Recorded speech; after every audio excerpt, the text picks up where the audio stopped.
What's up, chums? Sharky here, and welcome back to the Shark Bites podcast. I'm by myself today because I wanted to talk about something that is a little more on the serious side. This is going to be kind of a longer video. I'm going to be talking about problems within the furry fandom, but I'm mostly going to focus on a recent debate within my own local furry community that kind of sparked controversy over something that is current in our world right now. I don't really want to get into the details of like the real world stuff. A few months ago, we had a problem arise with two people in my local furry group on Telegram. I've only met them once at a fur meet that we had back before the pandemic started. I think it was like in January or February. So I had only met them like once or twice in person. Apparently they were an admin of sorts, or like they would lead meets and they would moderate chats on Telegram, and they were found out to be involved in some racist chat groups, using slurs or making racist comments or remarks against people of color that were in our chat group. I'm not 100% sure what was said or what went on. They had been involved in my local community for a very long time, so a lot of people knew them, and I guess they either like never knew or they just ignored it for a long time. I'm not sure how much people actually knew about them. Back when the real world stuff with George Floyd and the Black Lives Matter protests and everything started, people in my chat group started to notice that there was only like one or two people of color in our group. These two individuals being moderators and admins of the chat group. People started asking like, you know, why is that? Like, why do we not have people of color in our group? There were like rumors going around that people of color were kicked out of the group for no reason. I'm not super active on the group, but I was commenting on this topic when it came up the first time and the most recent time. These two individuals were found out to be racist, or at least involved in racist communities, either like outside of the fandom or within. The other moderators and people in charge of the fur meets and, you know, that run the group on Telegram kicked them out of the group, essentially. So they weren't allowed to host meets anymore. They were completely banned from the Telegram group, essentially. They weren't allowed to attend any events that we were hosting. They weren't allowed, like, anywhere.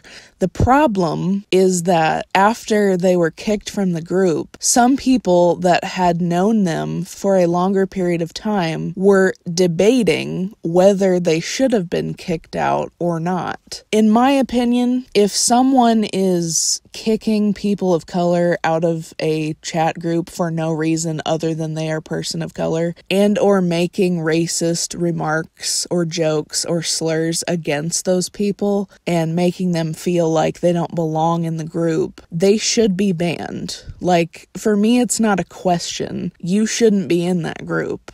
But I guess, like, people that had known them longer than I have were saying, like, oh, they're really nice people, though, and, you know, they've been part of the community for such a long time, and maybe we shouldn't kick them out. Like, maybe we should just educate them on why those jokes are bad. Like, kind of rehabilitate them into the group, essentially. I argued, and several other people argued, that the question is that our job as a community and as a furry Telegram group to educate people on current issues, I guess.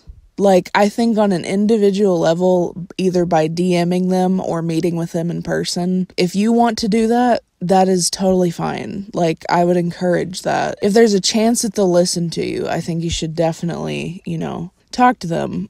I want to just clarify that educating racists on why it's wrong to be racist works best on an individual level. You can educate a racist all you want, but unless they are willing to change, they're not going to. Because being racist is something that is taught from a very young age, typically. And even if it's not from a young age, it's still something that is taught. Can you go from being a racist to not a racist? Absolutely. I think definitely people can, but they have to have a willingness to change. I went to a university to study rehabilitation and behavior analysis, and one of the biggest things was if they are willing to change, they will put effort into being better. They will try. They will change. But if you have someone who just doesn't care what you say and they don't want to change, they're not going to. So I don't really see the point in trying to rehabilitate them.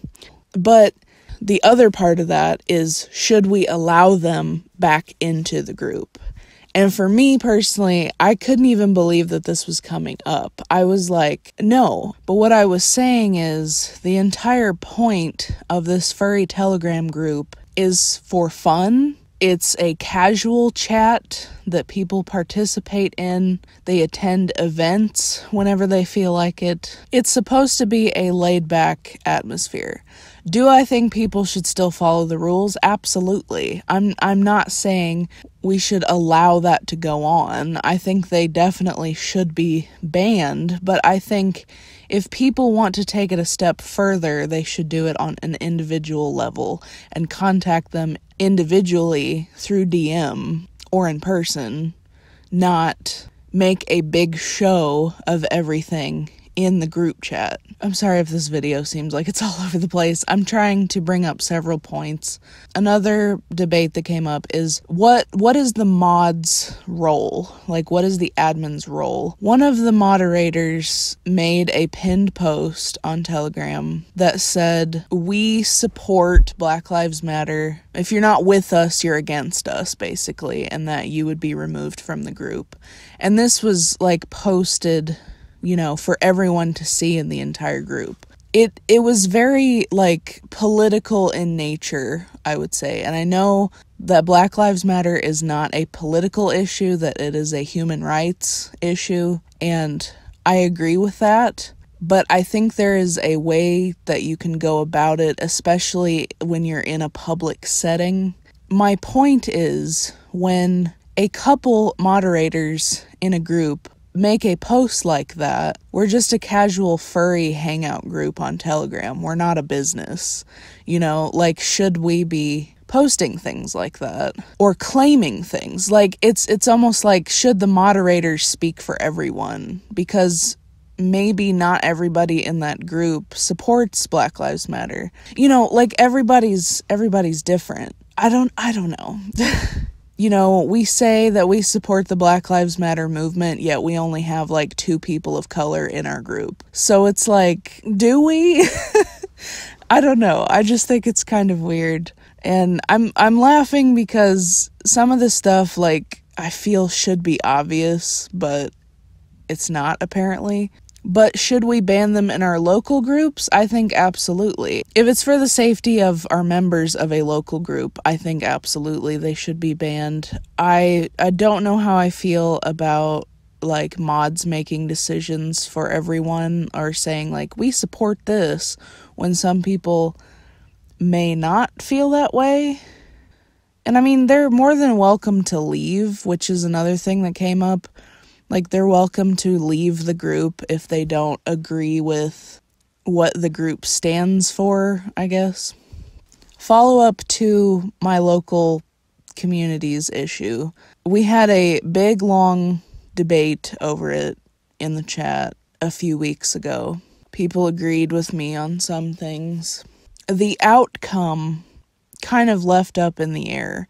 I don't really feel like we made a firm decision. I think moderators and admins of that chat are just going to handle it on a case-by-case basis. They recently had to kick someone else out for the same thing. They hadn't been around in the group as long, but it was the same thing.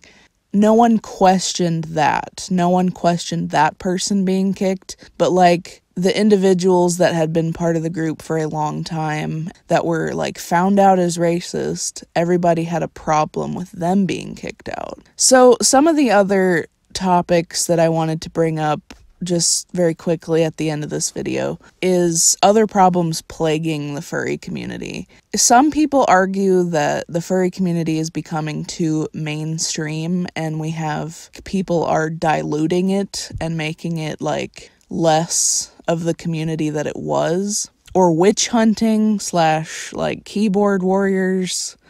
I see a lot of that going on just in my time on Twitter mostly. I mean, Twitter is its own beast, but I'm just saying, like, I see a lot of witch hunting and people ganging up on people, and it's usually for good reasons, but at the same time, a lot of the time I'm just like, dang, like, you guys need to calm down a bit. It's on a range of issues. It's not just on political issues, but I mean, there's a whole slew of things that I could talk about, but for the sake of time, I won't in this video. I joined the Furry Fandom in 2017, and over the last couple years, I've noticed these things happening, like people just being like so toxic towards each other. And it's really disappointing because the whole point of the furry fandom is that we're accepting and we're open and friendly people, and I'm just not seeing that online. In person, yeah. I mean, I think people hide a lot of things when you see them in person. Maybe that's part of it, but people seem way nicer and friendly in person than they do on the internet.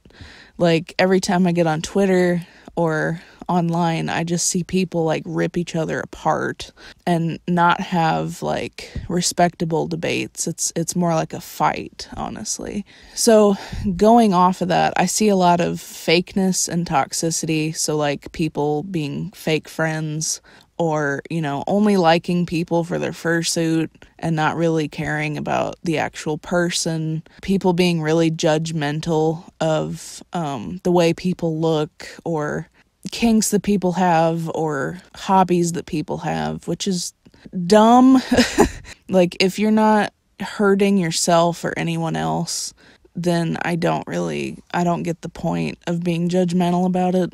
A huge one that I've talked about, but stereotyping other groups within the fandom. So the furry fandom has lots of sub-fandoms. Baby fur is just one example. There's lots of different ones. But I use baby fur as the most prevalent example in my videos because it's very misunderstood by other people in the furry fandom. A lot of people view it as potentially dangerous in terms of it could lead or is involved in pedophilia, which is not true. In every fandom, there's gonna be criminals. There's gonna be people within the baby fur community that probably are pedophiles. We're not promoting it, basically. Is it a possibility that it exists? Yeah. It's not like we're a safe space for pedophiles. That's not what the intention is. In my experience, the whole point of the ABDL and baby fur communities is it's supposed to be a safe place for people that suffer from a lot of mental illness, mental disorders, anxiety, abuse. I've heard lots of people's stories about how they were abused as a child and they want to reenact being a child but in a positive way. A lot of people just use it as a way to clear their minds and just not worry about things. Almost like a meditation of sorts, where you don't think about the real world or what's going on around you. You just focus like on yourself in the moment. That's what I've tried to convey when I've talked about the baby fur community in my videos, is that I don't think people should be as judgmental as they are about baby furs, or stereotype them into something that is gross or weird or, cannot be accepted by the furry community. ABDL is weird. I mean, we should be able to look at ourselves and be like, yeah, that's weird. I mean, being a furry is weird. A lot of people are baby furs. Like, within the furry community, more people are baby furs than people realize. There are people that are on staff at conventions that are baby furs, and a lot of people don't know it. Many people try to deny that. It's just part of our community. A lot of people have been trying to keep bad people out of our fandom. And I think that's a good thing. I think they should do that. I think, kind of govern what we condone and what we don't. But at the same time, we can still be accepting, but not accept criminals, If you made it this long into the video, thank you so much for listening to me ramble. I have been wanting to talk about this since it came up. It's such a hot debate, and I don't like bringing up controversial topics on my channel because I want my channel to be, an open, safe space for people to come and watch my content. But at the same time, I feel like this stuff needs to be said, especially if I'm part of the furry community and I have some type of influence on other furries, but I feel like I needed to talk about it. I'm not trying to call anyone out. I'm not trying to make anyone feel bad for the decisions that were made in that group. If you guys have any similar situations or comments on these issues, please feel free to leave a comment. These podcasts are meant to be more of a controversial space, I suppose, as opposed to my other videos that are just kind of for fun. But yeah, feel free to tell me what you think about this stuff, as long as it's, respectful. Thank you guys so much for listening, and I'll see you next time.